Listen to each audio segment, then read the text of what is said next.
Adingolo munyalon ko be LSTV 1GB kan sainte mbale kunda balto minkata independent electoral commission de kunda mi alon ko wolle malta carte fa ko Kenya la Gambia banko nyin kan jang komi ka fale doron ko nomination nyin kata fendi mi alon ko bile abe kumasla kabrin to malami na ngaje Joseph Diouf mi alon ka tele mo foloti mi alon ko anata pour kala nomination kaytol fundinde mol nyaato walla kundon kol nyaato mi alon ko wolle be independent electoral commission sainte mi alon ka be dunkan wolle keta mari sokti sainte nga telefona la molbe dunkan kunda bato mi alon ko wole kata IEC de pour kaje ko kala nomination kayto nyi sika ka afutandi kunton kol nyaato mi alon ko be independent electoral commission coming afale nyamin bari kan alon ne ko bi le kata lunti mi alon ko wole kata lunti mi alon ko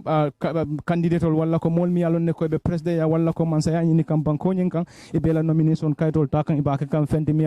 alon ne ko ba di kan auto sign tan komi ka fale dronko mari sok atele be dunkan kabinto malami na Joseph Diouf ateketa mi alon ko sainteng ate ala kaytol wala nomination kaytol nyike fenti mi alon ko ani aya tandi wala ko ay landi mol nyaato mi alon ko wolem kundon ko independent electoral commission komi saintem badingol albe min je kandoro wala keta mari sokti kabrin to malamina atebe dunkan IEC la kunda bato pour kana kala kaytol nyi tandi mol nyaato wala kundon kol nyaato mi alon ko wala keta independent electoral commission la molti ka pale ko han saintem be bulari mari sogle noma mi alon ko saintem ate fanam furatale kunda bato min keta independent electoral commission pour kana kala kaytol nyi tandi nate bota dron Alhagie Mamadi Kurang ate fanam binale kunda banyin to min keta independent electoral commission de pour kana anin kunton kol walla mol mi alon nek wallem IEC la do kulalti pour anise nyati la Gambia banko nyin kanjang mari sok nate bota je dron komi nga fonu nyamin dron Alhagie Mamadi Kurang ate lebe bulala mari sok noma pour kaje fanan ko kana ka si mol nyato mi alon nek wallem independent electoral commission IEC la mol nyato so sainteng bebe minje kan wala nyinti ko mari sok ate mela bake dron ate fanam bala sirla wala ko place o nyintala pour kaje ko ka ala kaytol nyin sika ki mari sok ngamera ko mbadi ngolo alkaminje LSTV 1 say mari sok ala place o nyintale pour ka si ka anyatile mol lam yalo ne ko wallem independent electoral commission IEC la doku lalti wala ko la officials pour sainteng kala kaytol nyin sika ki landi anyatile ngola mari sok tanyi mbekala fendi mi yalon ko abe dunna aning independent electoral commission la molti ma minketa IEC pour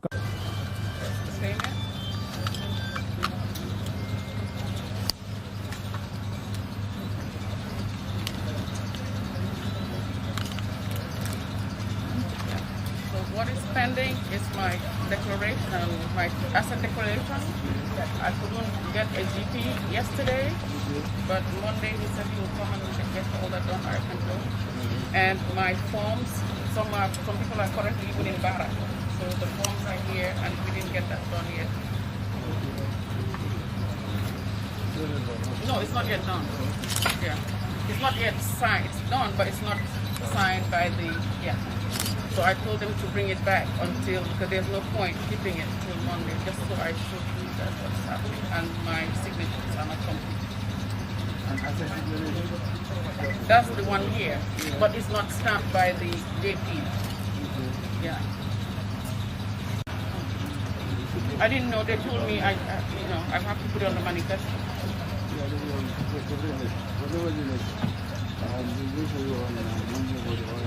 Okay, when can I bring that all?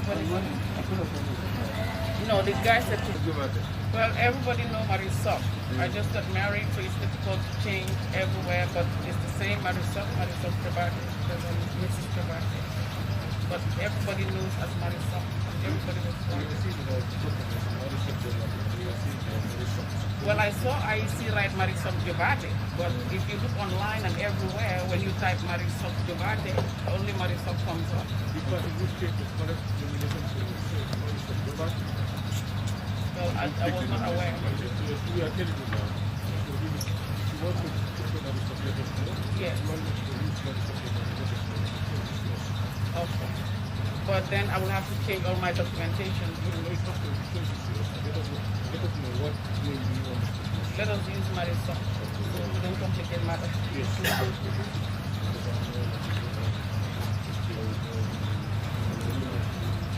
Because we have money for that. That's fine, yes.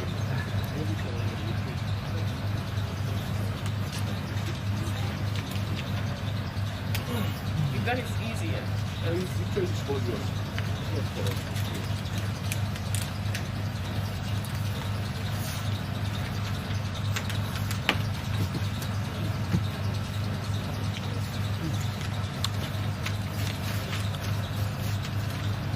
Yes.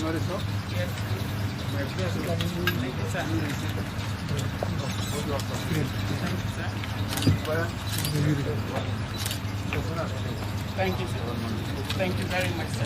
Thank you. I appreciate your time. I appreciate all of your time. Thank you very much. And you have a wonderful day. And on Saturday, yes, sir. All the candidates would move to public service. Yes, sir. From 8 to 12. Thank you, sir. Thank you very much. Thank you. You all have a wonderful day. Okay, assalamu alaikum baɗigol mi alon ko ɓe LSTV 1GB kanka tandi donc my sok sainte nga fela keta moti mi alon ko ala nomination kutol mi alon ko ay futandi Independent Electoral Commission IEC la dokulal ñatilingola mari sok sainte amanda ko ala kayto ni ay tandi la barala dia mo ñin ko na tandi ko kayto dol bi mi alon ko ɓe sate ñin kono boya sabu ko man futano jam bal abe jikrim bake ko ate mela bake ñin kayto be kala kayto mi alon ne ko ɓe futala bar mari sok fele sainte ani Independent Electoral Commission IEC la dokulal ye ñatili ñolal ay kayto dol tamminde wo kamala sainte ate mela bake drom mimbina wala be kala Alhagie Mamadi Kurang hani sain coming mbaje kanyamen drom mari sok abe continue kan ne ka diamu mole mi mu kibar talal nin kibar janjanale dalilo mi ya sabu ate mi alon ko nata pour kata kanyin kayto ni futandi Independent Electoral Commission ni ñatili sainte ne mari sok me minje ka wala ñinti ko ate panam paretale pareta pour kala kaytol ñindi sainte mimbe kerindro wala ñinti ko abe ñinin karo ni jabiro ka kam mo mi alon ko wolle kibar talal ni kibar janjannalde han sain ka fale dron ko LSTV 1 be IEC la kunda balto mi alon ka be kanifing da mi alon ko molbe na kam pour kala kaytol ñi tande mimbe dending Independent Electoral Commission pour kana ka kaytol ñi sika kasamba pour isaje ko kela kaytol ñi futandi ñaatilingola oto kamala ngamera ko na meta do manin dron walla ko ni mari sok botaja mimbina wole be kela Alhagie Mamadi Kurang pour kaje ko ala kaytol ñi saka fendi mi alon ko sa futandi Independent Electoral Commission IEC la do kulal ñi ñaatilingola hansa en dembe minje kan jankunda bato mimbe kanifing IEC mari sok hansa be ñinin karo ni jabiro ta kan kibar talal ni kibar janjannal bulle komi ka tandi yalla ko dron ate fana mu molti mi alon ko musole mi alon ko sainteng par exemple pour ka dabula carte fo dam mi alon ko president yañin la Gambia banko ñin kanjang bare mo safono sainteng mari sok atening do kulal mimu Independent Electoral Commission na do kulal ti ye ñaatili ñolale sainteng ala kaytol ñim futandi la sainteng abi ñin karo ni jabiro wala be kam fenti mi alon ka be tama kan aning kibar talal ni kibar janjannal tema ka faale dron ko han sainteng dron albe bulakan climb at the top of the mountain, you're going to have rocks, you're going to have spikes, you're going to have all of that coming at you. But you focus on the strong rocks, which is your pillar, and you grab on that and you make sure you get to the top. From December 1st, like I said, revamping the whole system. There'll be a lot of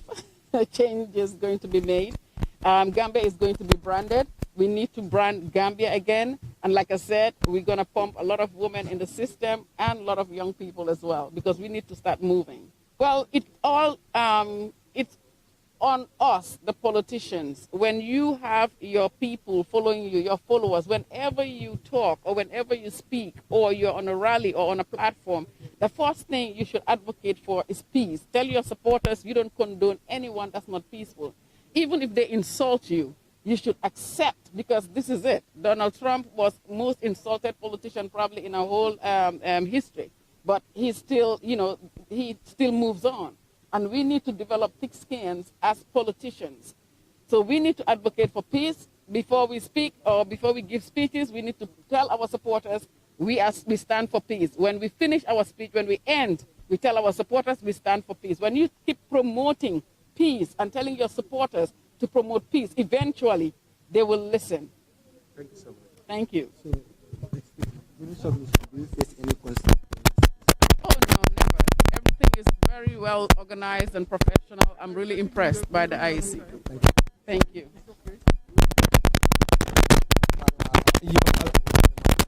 ala barka pake mbaɗigol momi yalonde ko ɓe LSTV 1GB kan wonɓe mari sokti kabrintu malamin ala kaytol akata fenti mi alon ko aya funtini Independent Electoral Commission IEC la diamulal walla ko la kundon ko ni nyatele wala sa nyine mari sok sa enten ate paretale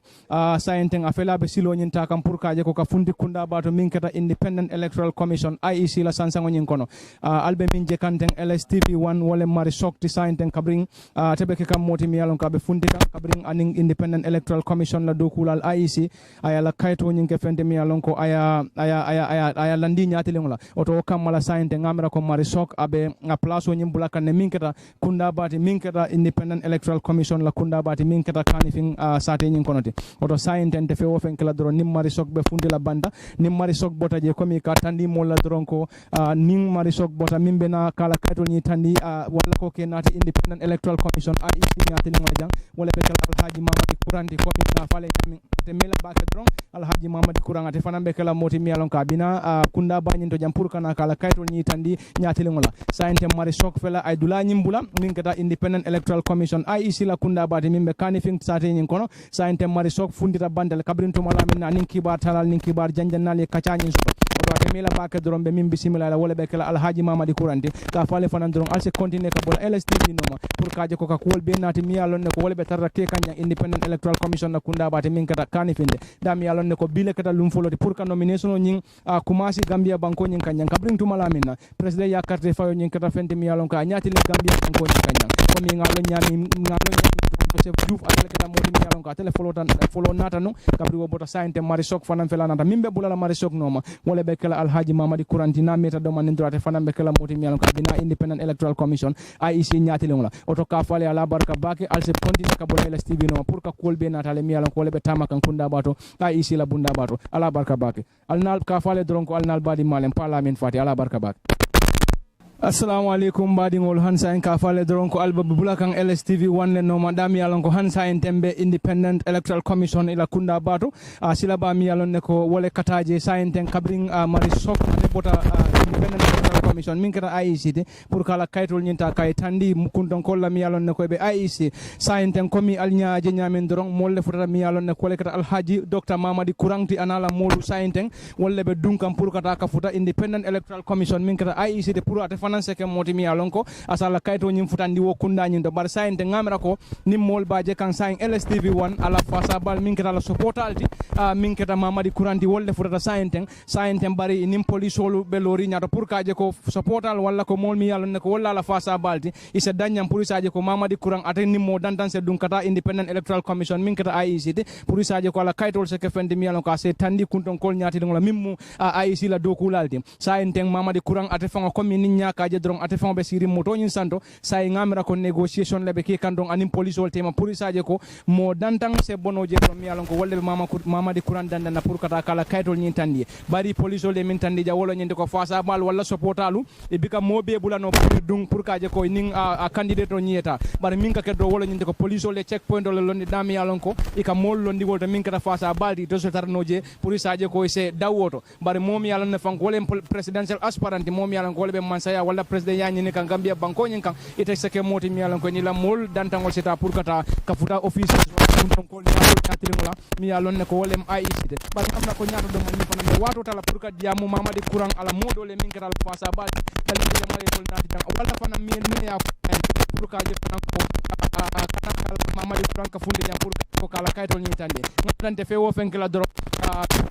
rombe mo dantan soto la miyalo ne kombe diamula wole kata Mamadi Kurang na fasa baldi na tare to le kuma soto be la fila min fol na broda be nyadi ngamira ko hansa en se diamu fasa bale mi yalon ne ko wollem supportal Mamadi Kurang na supportal assalamu alaikum mbali ngolu sainte ngamira ko nimbe baje kan LSTV 1 sainte futata Independent Electoral Commission dami yalon ne ko Alhagie Mamadi Kurang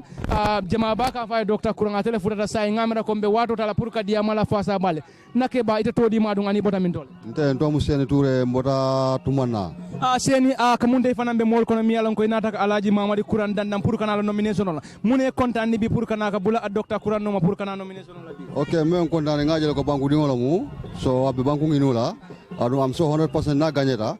afambe changes kelale factural be siala doku bundal be siala So ngaje ko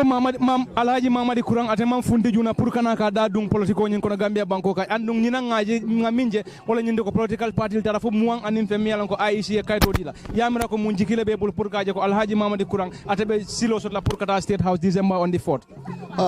jiko bala koro because fansol babul jigita ko na ganyeta abi do ko kelale mune jikinde Alhaji Mamadi Kurang bari alkamim falla don ko bala vote for change wala nyinde ko falindiro nyin ke Gambia banko kan mune jikinde ko Alhaji Mamadi Kurang ate be kala moti miyalan ko be falindiro kala Gambia banko jikira ni ko do kula mun nasira be do ko kelale dum ku jamal fambe falina abarka bake be diamu kanu LSTV wanle han sainten komi ngamara kon tan na woda ma dabe kumala bake pour nga diamu mol fana mi yalla ko wolle musollem mil yalla ne ko nata jang assalamu alaikum al no makaje ko ka diamu mol mi yalla ne ko wole Mamadi Kurang na molde assalamu alaikum mbare muso sainten Alhaji Mamadi Kurang fela furata ngaje ko tantangol be ko sila albe kontande mbake mune atinna kumata pour Alhaji Mamadi Kurang dandan na nyambi muna kumayandi pour que Alhaji Mamadi Kurang dandan na nyambi laftale ala ya molo soto pour que Gambia ay lo Gambia ay Gambia topoto ngaje musu jamana ta jaybe dongola andani be kontano e tandika yamira ko ni Alhaji kata president ta be munakala musole ni ngala kata president musol be kulale laftake kunyame aka munda ko ale mobilisation wala nyindi ko ale mol kafunni baka kaje ko nyin lungoy ke fende mi yalon ko ale Alhaji kontaninde sayin Alhaji fela furata ngamira ko nabota jang fo ale plan do so mi yalon ko albakela Alhaji nalbota jambi ba nga plano so to men tambita nyin do la fan fo meeting obi je mi yalon ko ali asural be la flaka kena baake fongo abaraka bake be diamo kanu LSTV wanle han sainten ka fo mole doron ko Alhaji Mamadi Kurang atele keta mode mi yalon ko futata da mi yalon ko ate mela bake do manin doron abe fundila pour kata ka futa Independent Electoral Commission min keta IEC ko mi ngaje nyame jang di fan base ala mol mi yalon ko wolem Alhaji Mamadi Kurang na molti ye min safela don ni ko bal wala nyindi ko sulata falindiro la nanata 2021 presidential elections la o te tol fana mu molti ya fo ko be jikrim bake ko Alhaji Kurang abe kala moti fana mi yalon ko abe carte fala pour kaje ko asitano State House December na la carte fala mi yalon ko abe kala Gambia banko nyen kanjang bar komi ka taniela dron Alhaji la moto saintenda be lorim police wala checkpoint do dami yalon ko Alhaji ni mo dantang wala be kala be silodi la wala pour kaje ko kata Independent Electoral Commission min kata IEC de police aje ko asala kaytol nyin tandi officials wala kundon kol nyatiri ngola ka fale dron han saintem be wolto bari nyato do man ni fanan be continuer pour ni Alhaji bita Independent Electoral Commission min kata IEC de pour dami yalon ne fanko abala kaytol nyi tandila kundonkol nyaati lengola ka fale doron ko han saying albe LSTV wanla jibe kan mimbale jambi wolem albadi mate aldi malteru kanunte parliament fati oto kamala alse continue ka bulan noma mbe kuwol be natirale mi yalon ko wala be ke kan IEC jambi mi yalon ko wala be dending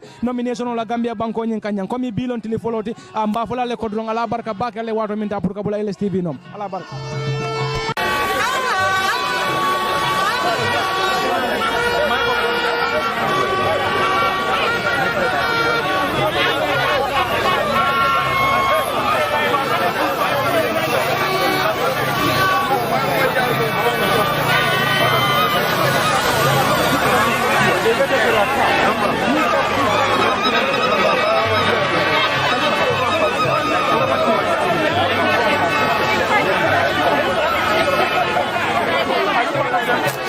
aying albe bulakang LSTV wanle noma pour kaje ko ambe IEC le dami yalon ko Alhaji Mamadi Kurang atelo moti mi yalon ko sainte nga futata la fois bal min kata la supportal de say ngaje wol fanang yesilodi la pour saje ko kadung pour ko Alhaji Mamadi Kurang dandang oto ngamra ko be wato tala pour ka diamu modo le jambari ngaje ko kafu alfal ku mata je bak andu ngaje alfal be jam yalno ko bulat Alhaji Mamadi Kurang noma baba ite todung ani botamin to Ibrahima Diallo bisandugu ngaje fanam dabe mol kono mi yalon ko bulata Alhaji Mamadi Kurang noma pour kanaka dandang yamra ko mune nyillungo kummayandi atole bi no min kay hande mede welti gila Mamadi Kurang o wadi présenté gila me yiimo me yidimo me yi photo makko me yi ko windi ka photo makko men jangi men andi so hendike leydi ndi o wonay gollowo yamuta ko Alhaji Mamadi Kurang a karantale pour yaaje ko asanyim banko nyim maranole bari ngaaje ko presidential aspirants walla ko mol mi yalon ne ko ibe mansayani kan Gambia banko kay siata fo be jikrin ne ko Alhaji Mamadi Kurang adabe tarra mol ko mi yalon ka asanyim siran gagné no dize manala carte fayo min kay mido sikki mido felliti kay yimbe daribe opposition be no heewi kono Alhaji Mamadi Kurang mido sikki so nangi leydi mido felliti so nangi leydi ndin o golla leydi ndin o walla yimbe ben leydi ndi yara yeso leydi ndin buubay abaraka ba baba ite to nte Amadou Ba bisandugu ngaf nge fana je da bulata mol kono mi yalon ne koy bulata Alhaji Mamadi Kurang no andi sate min fo ajam fata bake mune atinna a jarata purite paso jo burkana ka mabe ha jarata nya kabri ngaje asita male nga nya fale entem fulo ni sa fo no fulo kanto ba isa moy ba hani ngamra imam mani ka moy ba ma moy ba ke okay hani sai kabri ngaje ngalo ni ko ke kendole mo banko ni na muta asa mutano londo bala men asi banko ni mutano nyame mari ngaje ko sayinde Gambia banko kan nyami mum Gambia la nyaadon ko de min ka president Adama Barrow fo almanji ko soto wada pour kaje ko altol sulade min na banko nyen ka alma tel ken kabri ngani ni je dorong Adam Barrow le bari nyinke ndol ñi tol fal ndol ñi tol chile kabri wala atina nga bota kabri tumanna nata fo jang pour ñin no ma jang l'hôpital ale adum atala le fana to nyalem kay bari ni Mamadi Kurang jibe comme altol ya fo nyamin ala don nikol ñi mbala nga min je safere nje wala ñinde ko ka falindiro ñinka ya muta ko Mamadi Kurang nana da mum falindir si fala be wala kelano Gambia banko ka jama be bankun kan jang anyanta falinale o be amoluma même si da be ama falino bari ñing tumando ni na sida asibo be fali parce que banko ñimbe jaga sirim bake asa falino abela abarka bake ibe diamu kan LSTV 1 le han say mbadi ngol se continue bari mbale Independent Electoral Commission sila banyin kam miyalon ne ko le kataje sayenten ambe minje kandro wolen Alhaji Mamadi Kurang di anala patio molu min kada la fasa balti sayenten ye silo di tolle la pour kaje ko kadung kada Independent Electoral Commission da miyalon ka defanga bala kaytol ni sikala kadi officials wala kunton kolla miyalon ne ko be Independent Electoral Commission ngamra sayenten police ye silo nyim block le bari yaje ko fasa bal min kada supportal di be manyan dun na silo nyin kon wala kata fo IEC waya sabu ye mol blog no walla koye mol londe bar sayin han sa be min je kanton Alhaji Mamadi Kurang atena la molu mbe bulaka wolle no han sa se continue kadi amu modole mi yalon ne ko wolle mo ala fasa balti walla ko ala supportal sayin tembe dunne la kafonyin kon pour kaje kadi amu modole assalamu alaikum mbija Suleiman Mane Suleiman Mane ay fanam dabe mol kono mi yalon koy nata kam mabe Alhaji Mamadi Kurang na nomination to mune nyin lungo jarindite bi nyin lungo jam content batale because ni ajibe ndemanke politician oti nde mum be kan life kono mobe long Gambia jana mu borralti nga Gambia represent mu borralti nda bot so mu londo wala bolti but ni aje bi lota ka findi funding kel kono kanaka Alhaji Mamadi Kurang support katara koma la fa falindirol ali falindirol safa alla donni ko bal alko change we need change na tara ko albe falindirol fo nalba specify la alto lafta mum falindir si falla banko kan Alhaji Mamadi Kurang be minkel ndela fa ni ko system change system o bele be change la because still mulia system o corruptende ye murinde nan system o kono system o korop kulale la fa karanale si e banko samba amanko ko ngelo ngesindi place do wonte Alhaji Mamadi Kurang fele saya futal atemela baka abe dunna Independent Electoral Commission la sansan kono fatol be jikirim baka loko Alhaji dabe taramol kono mi yalla ne koy bano bake 100% because ngalen nako a clean tale anu IEC FMF nyinin ka ababu le fana na ya tare ko Alhaji nominate mune be kala to la next step ti ngalon ne kon kananda dum campaign le kono alla campaign o abetara la mbulu nyaadi le kono alon del be campaign sifa mun ke ka ne man so Gambia jam del campaign o mune ngada fo ya nesi ne kacha wolon campaign o te Gambia non sulata wala amanga ko rari ko wande mobe na benge kumo fo mun diate la jolo non ndel believe tamu ngana fo ya nesi ne kacha so na campaign o ni campaign mo la Gambia nya fatata amankeli o toy kam min fo nya wala nyindi ko asekeno molte mo jama balje la buladen Alhaji Mamadi Kurang noma but that doesn't mean ko mo jamate Alhaji noma way min wala nyindi ko alto kata house to house campaign exactly ni ajibe bi mo jamal bi nakane motol bi nakane bari yalan somonda kam ba jondi problem wala gunjuru bi nakane si fo they are coming many people are coming but like janimbe bola janne wal jela ni ajibe muso dol bije nyum fa provinces olbe do ko layti nano bayda carte question sontal ko ngata len teletam abaraka bake bol ibe diamu kan LSTV 1 han sa se continue dron ka diamu mole mi alon ne ko wolem Alhaji Mamadi Kurang na molde kabritol fanan dunda sansango nyin kono pour kaje ko ke mo min kan Alhaji Mamadi Kurang di ka nominir han sa se continue dron ka diamu la mole mi alon ne ko wolle mabeta pour kana Alhaji Mamadi Kurang dan nanjang mbadi ita todi ma don ani botan dol to Musa Kurang Musa Kurang ifanandabe mol kono bimi yalon ko imnata mabe Alhaji Mamadi Kurang na nomination odo mune nyin lungo kummayandi pour kayla hajo be bula su kono pour kaje ko kanajam pour kana Alhaji Mamadi Kurang nominate abedara baga bari nyinin ka roro fon si jabi ngaji Alhaji mu molde me yalon ko ay hammo soto bak pour ka falindiro ke ndo falindiro dum beele nyanta wudla nga ka fama nga ma koy fo ala sa tambinde falindiro me nga bato ayake na ya tara ko alko falindiro alla mo jamal ka wole fo ngaje don Nicole bala alla mo ko lafta ka falindiro leke yamira ko mun nyanda falin na Gambia banko nyin ka mi yalla no ka mantara ke hani fe be le falin falindiro nta commencé no jang bula jambi ba nin sita falindiro ngalo ne ba ko kele nyame bari ngalon fanan ko bi mu nomination olti ni nomination o bata drombe dunkan be dunna campaign le kono ali mum parendir sifal ka pour kaje ko campaign ko alaje pour saje ko mo jamal sa so milbe carte fayla pour asake mo moti mi yalon ko asita state house December on the 4th falindiro wo bari nata nomination ni nomination ko ni ala ndema carte fayla ala Kurang ganyata den sa jibe mina kul taman la nyama abaraka bake ibe de mo kan no LSTV 1 le han sa im se continue doron ka bula kol no ma mi yalon ne ko lebe ke kanya Independent Electoral Commission min kata IEC han sa en ka fale doron Alhagie Mamadi Kurang atela wato le sita sa en pour kaje ko ka nyati ling Independent Electoral Commission la official zolla wala ko la kundon ko ngamra sa en ka minje doron wala kata security men di police olu sa en police ol doron ngale be min kala sa wala nyinti ko doron kana ka Alhagie Mamadi Kurang ka receive ni a receive doron mbita dami wala keta Independent Electoral Commission de dami yalon ko Alhagie Mamadi Kurang ate fana be kala multi mi yalon ko abita kala kaytol ni tandi sa ente ngamra ko police ol nyim futata sa ente fe walbe bulakan LSTV 1 le noma ko mi nga fonu nyamen dorong sa ente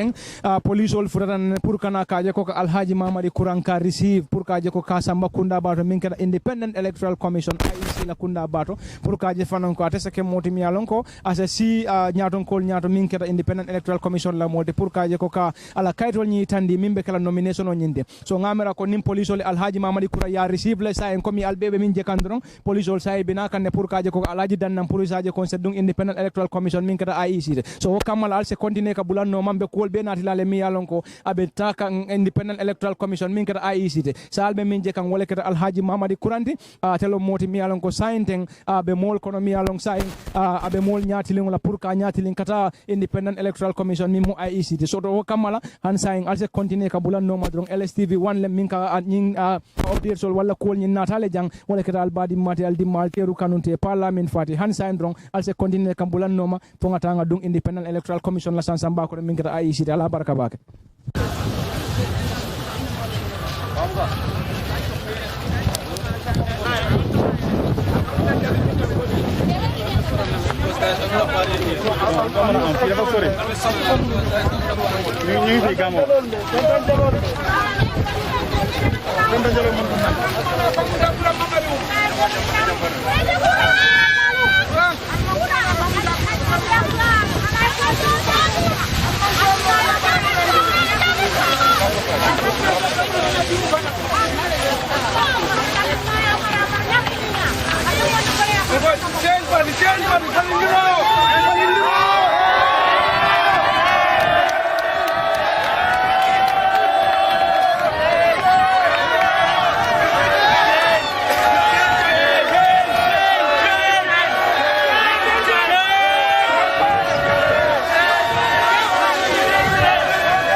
Alta, the 50, you go inside. Yes. These are my documents. The 50, let's move.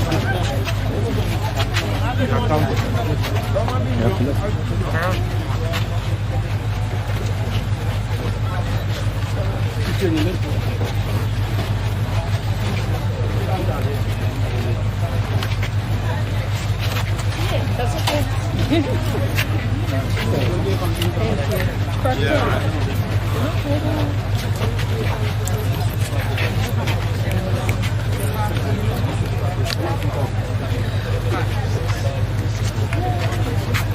Is it clear?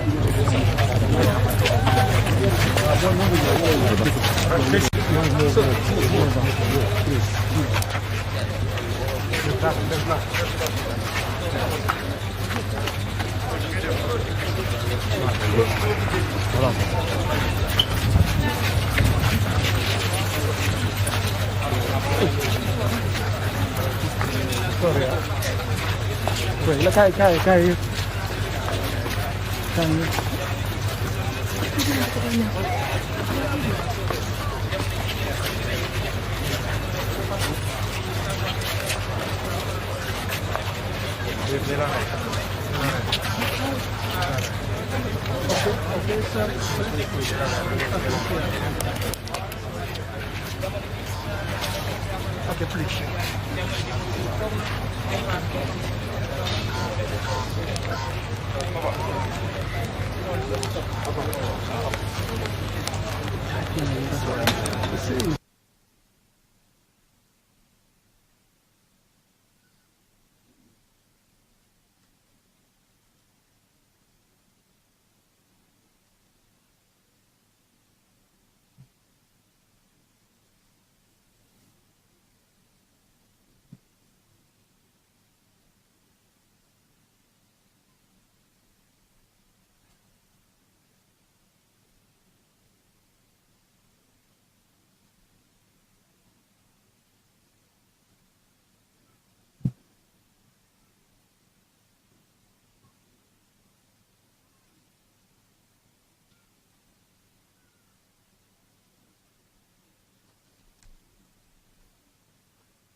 And what else do we have?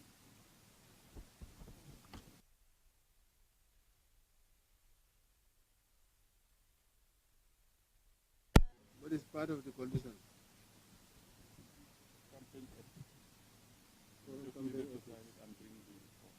don't have it. It's a document that you bring later on before the close of nomination. You can bring it later. Your color is black and white. Your symbol is this. Your photo is this.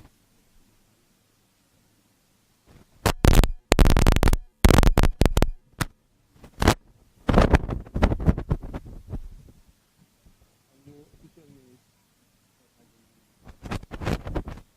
ask for the people where you go.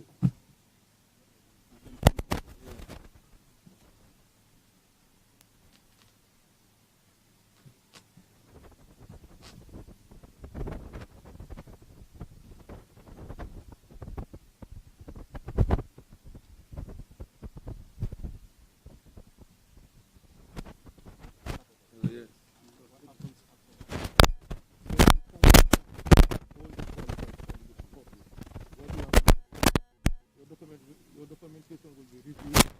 for consideration. So, after the scrutiny, the IC will come out with a declaration if the candidate was submitted and qualified. That will be on Saturday. The IC list is on. Yes. So do not forget. So that's why come later.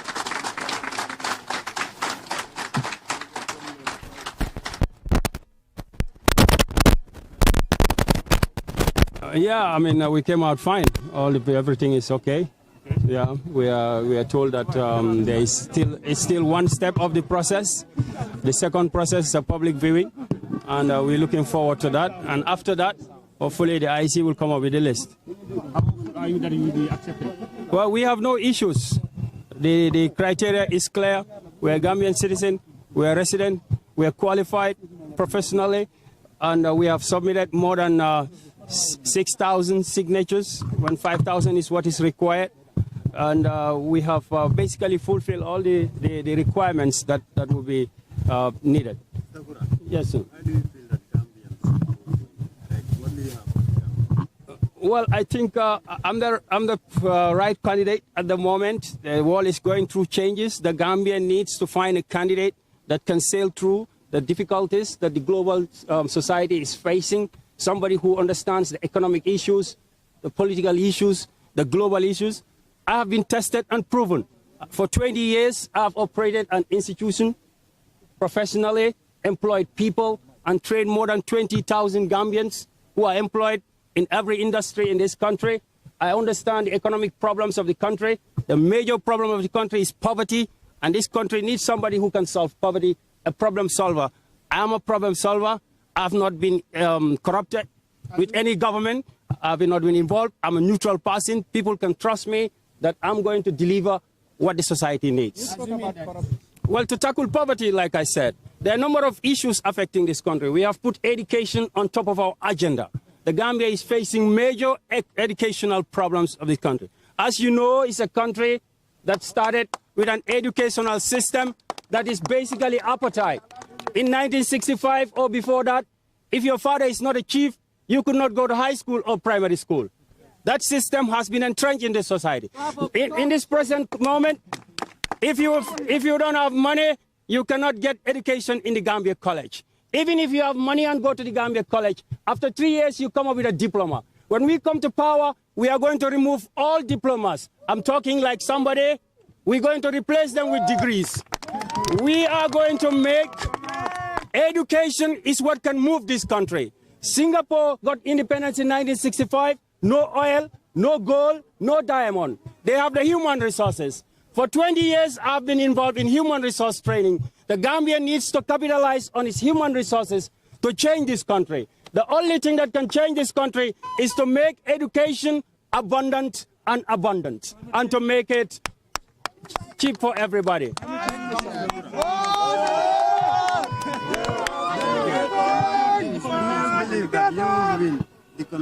Oh yes, as you can see my delegation, Kantora, Tumanna, Fuladu, Nyomi, all over the Gambia they are here. Representatives from everybody is here. The young people are yearning for change. They are going to decide this election in 2021. People want somebody who is consistent. For 20 years, what I've said 20 years ago is what I've said 10 years ago, is what I still say. Nobody can bring out anything that is inconsistency in what I've been saying in the politics and the economics of this country. I am trusted by the young people for 20 years, and I think I will deliver.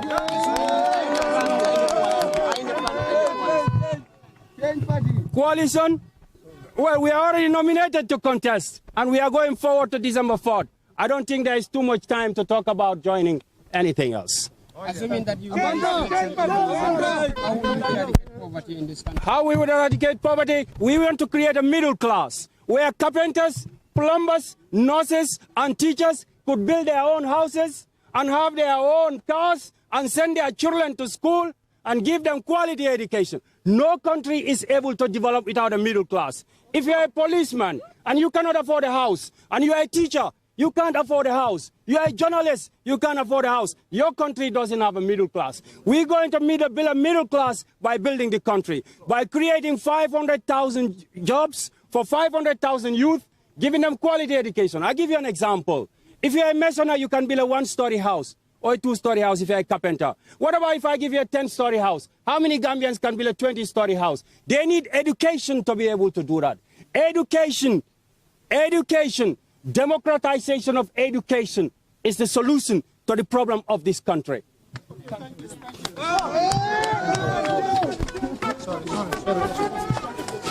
Yeah, assalamu alaikum. Komi LSTV 1 albole jibe kan han sa entendron Alhagie Mamadi Kurang afele pareta ala kaitol ka futandi Independent Electoral Commission nyaati ngula mi alonne fonko wala be kanifin sate nyin kono sa enten alka wuro nyi mim moy doron walem Alhagie Mamadi Kurang ala fasa balti wala supportal mi alon ko sa enten iba dandan kam pour ka je ko ka funti sansango nyin kono min kata Independent Electoral Commission ti min kata IEC ti sa enten alka diamol mim moy wala wuro mim moy wala be bokan Alhagie Mamadi Kurang la fasa balbulu e be min kumang e be min fokandro wala nyindi dronko change falindiro ngaje modol fanam bije mi yalon ko e be diamu kan wala ko e be don kilo ni la kan Alhagie Mamadi Kurang sainteng atele be funti kan Independent Electoral Commission IEC da mi yalon ko sainteng aning officials wala doku lalu mi yalon ko e be Independent Electoral Commission ay ala kayto nyim futandi ay nyaatiri ngula le saindrong ala molle be Alhagie dandan kam pour ka funtendi banta drong isaje ko Alhagie se funti anden ni wobota je drong asa doñol fu mi yalon ne ko wolle be futala IEC pour kaje ko kela kaytol nyingi tandi Independent Electoral Commission walla ko IEC nyatele wala sainten kuol dal ngamra ko abe biziri jambake bari ngaje ko mo follow min nata mi mum mari sokti anin adoño kabri futata wol ketanu molti mi yalon ne ko mam fa sa bal walla mo jamal je mi yalon ne ko bulate noma bari ngamna nyin non signa foloti Alhagie Mamadi Kurang aketa moti mi yalon ko sainten afundita pour kana ka mo jamal nati mi yalon ne ko lebe kala la fasa balde so komi ka falle dron ko han sain dron albe LSTV wan le jibe kan dron Alhagie Mamadi Kurang kabring apare dron ngamera ko atemela bake anin kibar talal nin kibar janjanal ifana be kala moti mi yalon ko be nyateli na nyola ala barka bake be yalon ko ay banko la samalong ay kunul long ay do ko ke funding ke wole anu apare ta fanan ka banko fali ngaminje la mo la donni ko wala nyinti ko cien ka falindiro ke yamara ko mun kusi fala nyanda falina Gambia banko ka ay Gambia ja menyata falina siatale ndol ko kabiri londo la karola fo sendo la karola fo jata kende la karola abe falin nyinin kale bibimbe bimento tay ngaje musu ke bari ngol min kata ke bal la karola anim funding kel jama ba fundita pour kana ke dan nang election house bi yamum plan le so nata ko you are voted into office come December 4 yamum plan le so wo mo le mi yalon ko tata ke dan especially funding kel anin ke bal ke bal la sulo menti la funding kel le dogo ke foy foare abay melbe sol kono andu ngani jigi ko nin ganyeta me fondi ke o sembentu yalale me londo dile la londo men sahata me yalon ko doku soto te kole alema anu nim fondi ke o le lo don lo soto me yalon ko doku soto sono endilema e bela alfal dahandila kana dum campaign period campaign trail yemu yamal la soto ba fula ila mole la supportal anim fana Gambia banko dingol be e mbafole ko politiko mu kairoleti anin tuluni jalo nga kewti bari mol si mira ko sobe akole mu fana me yalon ko banko dingol pareta ka banko doku ka mo sindi banko kan me alon ka be banko la sama tamandila baraka bake Alhagie Mamadi Kurang be diamo kanu LSTV 1 la baraka bake ambadingol hansa albe bulaka LSTV 1 le bolu no makabrintu mala min mbota ka diamu presidential hopeful Alhagie Mamadi Kurang ngamra ko sainten dula nyimbe durim bakele kabrintu mala min ala fasa bal min kala support alti de ayna jubilant mood ibe content